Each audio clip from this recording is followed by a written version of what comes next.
Hi, I'm Dennis Wakabayashi, and if you're trying to build a business CX case within your organization, stick around. Today we're going to talk about how to do that. All right, we all know CX can be good for our organizations, but we don't always know where to start to build a business case. Today I'm going to walk you through how to align your CX mission with your company's mission, how to establish or communicate your vision of CX to align with that mission. Then I'm going to talk to you about how to track the metrics that matter to drive adoption within your organization. First, let's talk about the overall CX landscape. What we know today is that companies who are good at CX see a 22% increase in customer loyalty and can reduce customer churn from 15 to like 5%. But probably more importantly, what we know is that companies that are great at CX earn between 4.5 and 7.5% new revenue, according to research from Forrester, who also found out that companies that don't do CX well lose between 1.5 and 2% in annual revenue. This is why we want a well-crafted business case for securing budget and support for our CX initiatives. Here's the problem, or should I say two problems. The two problems are finding and attracting new customers or customer acquisition, or keeping our best customers happy for as long as possible, also known as customer lifetime value. The reason we want to focus on these two areas, while keeping in mind there are millions of customer touchpoints, is because by sharing a story of acquisition or retention, we're able to rally internal stakeholders to a common cause with less complications coming from internal politics or resistance to budget requests. As we move forward to rally teams and budgets, there are two things to pay attention to. First, we need to align your CX initiatives with the mission of the company. And this template I'm showing you helps set up that communication. Your version of the template may be different, but I thought it'd be helpful to share some language about how you can position your mission and the company's missions together. Keeping in mind to communicate how your department, team, or initiative is aligned to everyone else in the organization, as well as declaring the benefit of your CX program to all those involved.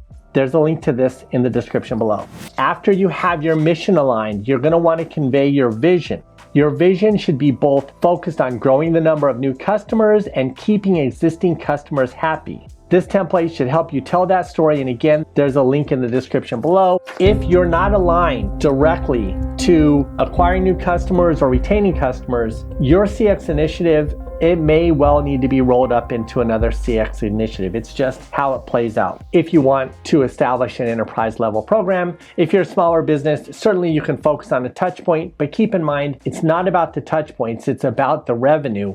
Ultimately, if you want to gather support and have transformation in your company. All right, but once you've got this conversation started, where does it go? You've got to give your program some tactical teeth. How I like to do this is focusing on business metrics that everyone can agree on. You'll need to work with internal teams to expose measurements that measure the touch points where customers choose or they commit to us. Easy choice metrics can be clicks from search engines, online subscriptions, or application downloads. Likewise, the touch points along the customer journey where customers commit to us are equally important. These metrics include point of purchase, voice of customer data, and online purchase touchpoints, all of which can be associated with revenue year over year, month over month, and week over week to measure CX trends. From a storytelling perspective, we have to connect the mission and the vision to your CX program. You know you have to connect these metrics. I'm going to provide a little template that I use to track customer experiences and revenue week over week to show you how I do it. This template is very helpful in aligning stakeholders throughout the organization. It tracks the revenue and the customer experiences week over week and year over year to establish baselines, as well as reporting gains or losses directly tied to CX initiatives. To be clear, there are a lot of factors that go into deeper analysis of CX, but this should give you a simple way to visualize what you're doing and how it relates to the rest of the organization, and specifically revenue. If you track your metrics this way, you get something that looks like this graph of a customer that I work with, a client that I work with, that is tracking our experiences, our spend, our revenue, year over year, so that we can see that our spend is aligned to our experiences and that year over year we have growth. This is the basic story that you like to tell. Now, a lot of people jump right to ROI on an annual or a quarterly basis, but What you want to keep in mind here is that when you're tracking week over week or quarter over quarter even, you can show the variations or your sensitivity to the change in customers and our revenue, which is the key discussion that you need to have to maintain your CX program, ask for more budget if needed. And I often think that this little graph here is instrumental in providing a rally point for CX culture within an organization.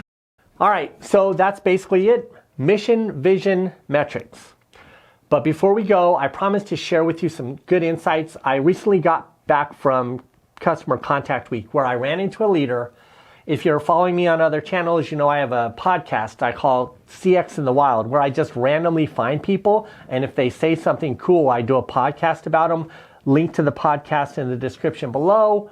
But this lady spoke to me about things that are essential to understand when developing a CX program, but also she shared with me this brilliant story about a leader who was able to create fantastic adoption for themselves within their organization. Let's listen to a clip of that podcast now, just so you can get a taste of it. Understand it's a process. Understand it's a process. And understand it takes some time. Absolutely. And they embrace it. And they embrace it. What's this? The second smartest, get this picture in your mind, second smartest person you've worked with, what did they do that really stood out to you?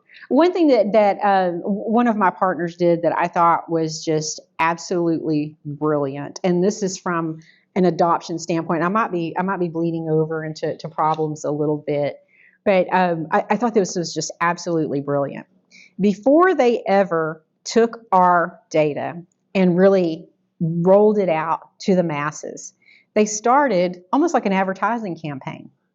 Oh, and that is real smart. Yeah, and they would take actual snippets from our transcripts, okay? Mm-hmm. They would take a piece of our data, one piece of data that showed a great story, post it in a public area, right? And so people would come by and they would start looking at this and they would be, hey, look at our voice of customer on this particular product. Where did this come from?